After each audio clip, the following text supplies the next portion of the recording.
Ministeera fayyaa waliin kan hojjetu dhaabbanni Gaavii jedhamu dogdoqqeewwan 56 biiroo fayyaa Oromiyaatiif gumaache. Lalisaa Alamuutii akka ta'anitti isiniif dhiyeessa. Biiroon Fayyaa Oromiyaa hojii tajaajila talaallii dhibeewwan daa'immanii fi haadholii taateewwan garaagaraan dhalatan hundeerraa furuuf tajaajilli geejjibaa si'ataan baadiyyaa fagoo keessatti keessa barbaachisu ni beekama. Baadiyyaa fagoowwan Oromiyaa bakkeewwan rakkoon daandii mul'atanitti ammoo rakkoon talaallii daran hammaataa ta'uu ogeessonni ni dubbatu. Rakkoo kana hundeerraa furuuf Biiroon Fayyaa Oromiyaa guyyaa har'aa kana gargaarsa dhaabbata Gaavii jedhamurraa dogdoqqeewwan 56 argate godinaalee Oromiyaa garaagaraa keessa jiraniif dabarsee kenneetii jira.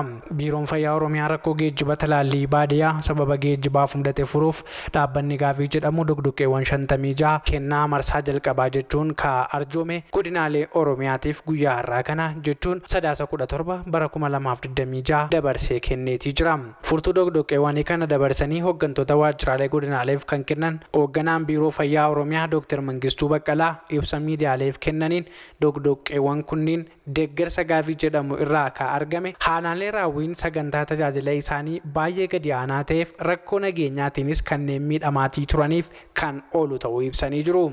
Aanaaleen naannoo keenya keessatti raawwiin sagantaa talaallii isaanii baay'ee gadi aanaa ta'ee fi rakkoo nageenyaatiin miidhamaa turan aanaan 79 naannoo keenya keessatti deeggarsa kan argachaa jiru.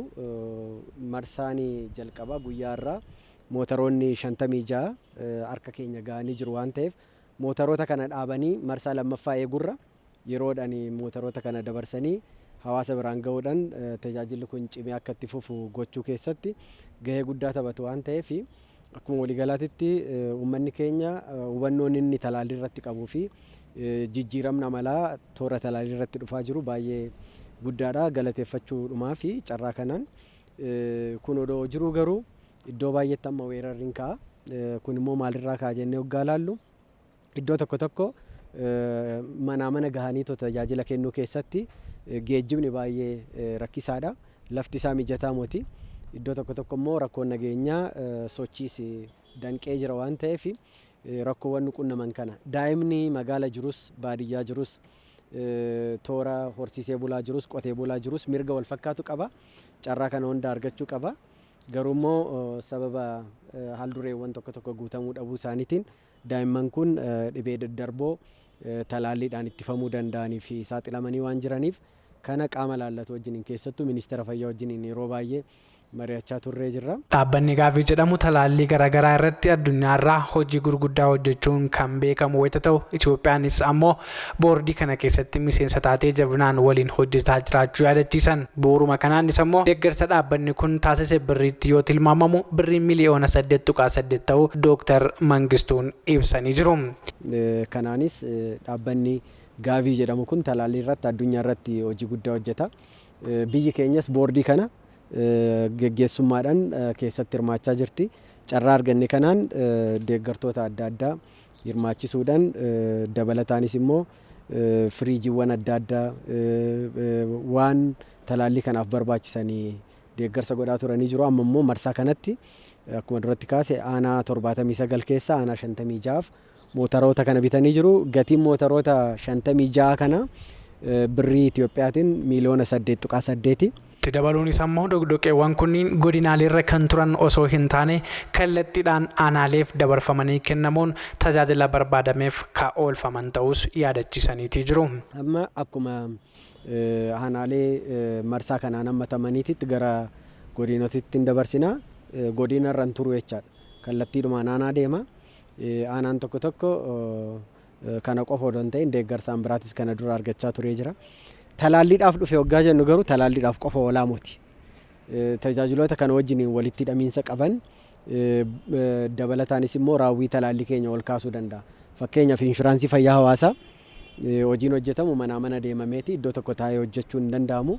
Kana godhuudhaaf immoo namni qindeessu manas deemuu barbaachisaa. Dhaabbilee fayyaa iddoo adda addaa faca'anii jiran bira ga'uun barbaachisaadha waan ta'eef tajaajiloota wal fakkaataniif ooluu qaba. Garuu immoo raawwiin gadi bu'aadha jennee kaasaa jirru kun fooyya'uun dirqama ta'a waan ta'eef bu'uuran tajaajila kenniinsa talaallii daa'immanii fooyyessu isarraa kan darbe garuu walitti hidhamiinsan tajaajiloota birootiif akka oolchuu danda'an fi boba'aa kanaa barbaachisu dhimmoota kanaa barbaachisan aanaan ofiisaatii danda'ee kan itti deemu ta'uusaa kaasuudhumaa fi ulfaadha. Obbo Tasfaayee Bayyanaa itti aanaa waajjira fayyaa godina Shawaa Lixaa akka ta'an deeggarsa tajaajila talaallii haadholee fi daa'immanii baadiyyaa fagoo jiran qaqqabuudhaaf aanaalee godinicha keessa jiran 8 keessatti tajaajila geejjibaatiin aanaalee danqaman furuudhaaf jabinaan akka hojjechuu qabanis ibsaniiti jiru. Kanaan dura kan kennaa turre humna namaatti fayyadamneeti geejjiba aadaadhaan fayyadamneeti bal'inaan kan kennaa turre.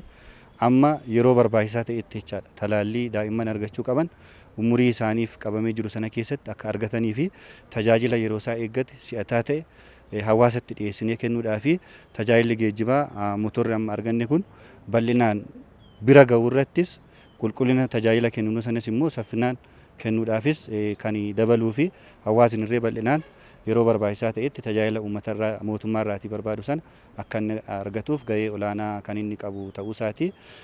Gandoota kanaan dura bal'inaan keessatti harcaatiin talaalliirree uumamaa ture hambisuu keessatti gahee olaanaa qaba jechuudha. Tajaajilli geejjibaa amma deeggarsaan amma arganne kuni kan humna namaadhaan sa'aatii dheeraa deemnee kennaa turre yeroo gabaabaa keessatti gandoota bal'aa daa'imman bal'aa bira geenyee haadholii bal'aa bira geenyee tajaajila kana itti dhiyeenyaan kennuu fi qulqullinaan kennuu akka dandeenyuuf bu'aa olaanaa qaba jechuudha. Dabalataan hoogganaa waajjira fayyaa godina Gujii obbo Taarikuu Taaddasaa hojii seektara fayyaa geejjiba haalaan seektara barbaadu waan ta'eef fedhii hawaasaa qixa barbaadameen qaqqabsiisuudhaaf nutis kennaa yookaan arjooma arganne kanaan dhoqdhoqqeewwan kana fayyadamuun sagantaa barbaadameef ni oolchinaa jedhani. Yaa hojiin seektara fayyaa baay'inaan baadiyyaa keessa manarra gandaa gara gandaa akkasumas aanaa fi aanaa keessa deemanii hojii hojjetan waan ta'eef hojii geejjiba barbaadu keessa isa guddaa. Olmoos akka seektaraatti motoraaleen kanaan dura waggaa 3 waggaa 4 qodamaa turanii jiranii.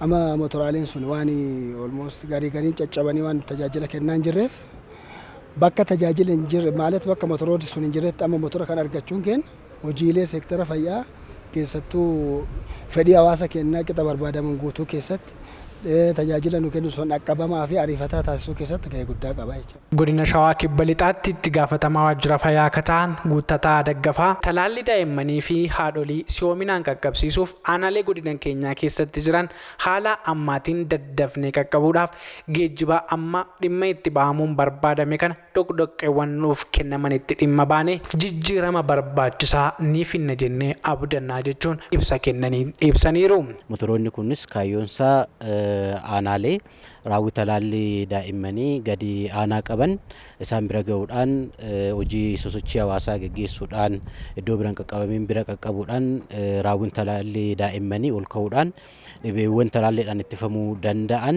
danda'aniin daa'imman kun akka hin qabamne gochuudhaaf kaayyoon isaanii jalqabaanii.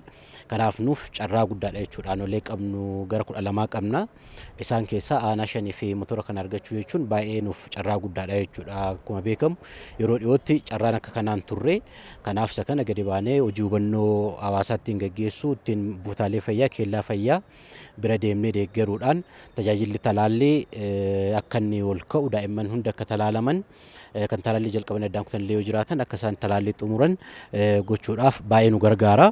Kana qofas miti hojiilee biroollee walitti qindeessinee hojii fayyaa haadholiif daa'immanii akkasumas dhibeewwan daddarbaa isaan kana ittiin ittisuudhaaf hojii guddaa ittiin hojjennee jijjiirama finnaa jennee eegnaa jechuudha. Biiroon Fayyaa Oromiyaa tajaajila talaallii baadiyyaa fagoo keessa jiru hundi irraa furuudhaaf ogeessonni miilaan deemanii danqaawwan garaagaraa akkasumas ammoo osoo isaan achi hin ga'inillee miidhama haadholii fi daa'immanii irra ga'u hambisuudhaaf deeggarsa garaagaraarraa haala argamuun danda'amuuf tattaaffii guddaa gochuun hawaasni baadiyyaa akka hin miidhamneef hojii guddaa hojjechaa kan jirudha.